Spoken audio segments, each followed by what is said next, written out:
Hello children, how are you? I am Hindi teacher Kiran Mishra.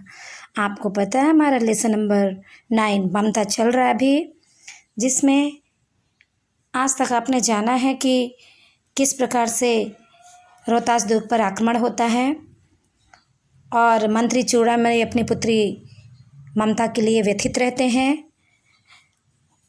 उसकी मदद के लिए बहुत सारा सोना लेकर जाते हैं। ममता उसको अस्वीकार कर देती है।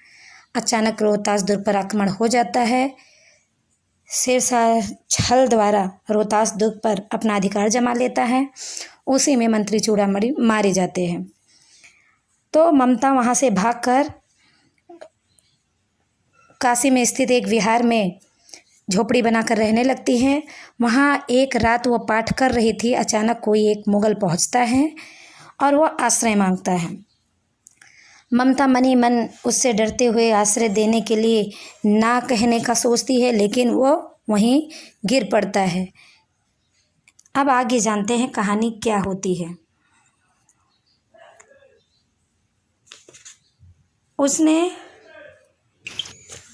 उस मुगल को जल दिया, पानी पीने को दिया, मुगल के प्राणों की रक्षा हुई। वह सोचने लगी कि ये सब दया के पात्र नहीं है। मेरे पिता का वध करने वाले आतताई घृणा से उसका मन विरक्त हो गया। ममता सोचती है कि यह आया है, लेकिन ये सब आश्रय देने लायक है नहीं, दया के पात्र है नहीं। ऐसे ही लोगों ने मेरे पिता का वध कर डाला है। ये बहुत ही आतताई हैं, परेशान करने वाले हैं। इसलिए मेरा मन घृणा से बिल्कुल भर गया है इनके लिए। स्वस्थ होकर मुगल ने कहा, माता तो फिर मैं यहाँ से चला जाऊँ? जब ममता ने उस मुगल को जल दिया था तो उसको थोड़ा राहत हुआ और फिर वो कहता है, क्या माता मैं यहाँ से चला जाऊँ? स्त्री विचार कर रही थी, मैं ब्रह्माणी हूँ, मुझे तो अपना धर्म अतिथि देवों के सत्कार का पालन करना चाहिए।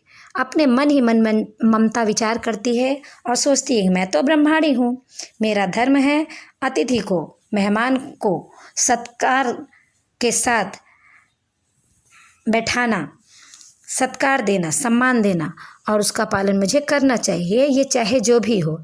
परंतु यहाँ नहीं, ये सब दया के पात्र नहीं है। फिर मन में उसके विचार आता है, लेकिन ये सब दया के पात्र नहीं है, ये तो छली लोग हैं, छल करके आते हैं, धोखे से आते हैं। परंतु यह दया तो नहीं, कर्तव्य करना है। फिर मन में उसके विचार आता है, लेकिन यह मैं दया थोड़ी कर रही हूँ, ये तो मेरा कर्तव्य है, अतिथि देवो भव। तब मुगल अपनी तलवार टेक कर उठ खड़ा हुआ। ममता ने कहा, क्या आश्चर्य है कि तुम भी छल ना करो, ठहरो। जब कोई जवाब ममता की तरफ से नहीं मिलता है तो वह मुगल तलवार लेकर खड़ा हो जाता है। इस पर ममता ने कहा, आश्चर्य है कि तुम भी छल ना करो, ठहरो। अच्छा रुको, मुझे आश्चर्य होता है, क्या तुम भी छल नहीं कर सकते हो? लेकिन फिर भी रुको, छल नहीं, तब नहीं। छल? ऐसा बोलता है मुगल, छल? नहीं, तब नहीं। अगर आपके मन में मेरे लिए छल की भावना है तो मैं नहीं रुक सकता हूँ। स्त्री, जाता हूँ। इसलिए हे स्त्री, मैं यहाँ से जाता हूँ। तैमूर का वंशधर स्त्री से छल करेगा? जाता हूँ, भाग्य का खेल है। वो कहता है, मैं तैमूर का वंशज हूँ और मेरे वंशज में कभी भी स्त्री से छल कपट नहीं किया जाता। लेकिन आपके मन में अगर मेरे लिए ऐसी भावना है तो मैं जाता हूँ। ये सब भाग्य का खेल है। ममता ने कहा, यहाँ कौन दुर्ग है? यही झोपड़ी ना, जो चाहे ले लो, मुझे तो अपना कर्तव्य निभाना पड़ेगा।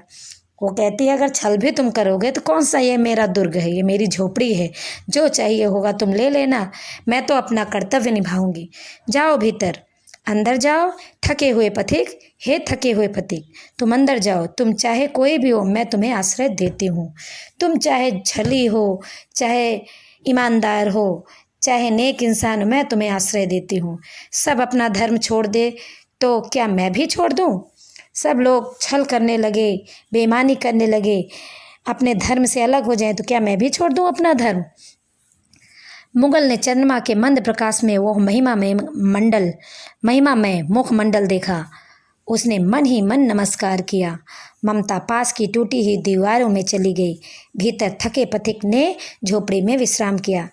उस समय मुगल ने चांदनी रात के धीमे प्रकाश में उस महिमा गौरवान्वित मुखमंडल को देखा था, चेहरे को देखा था। किसका था वो? ममता का। उसने मन ही मन उस मुखमंडल को नमस्कार किया। उसके बाद ममता पास की दीवार में टूटी हुई दीवारों के भीतर चली गई और उस पथिक को अपने झोपड़ी के अंदर आश्रय दिया और वह पथिक उस झोपड़ी में विश्राम किया।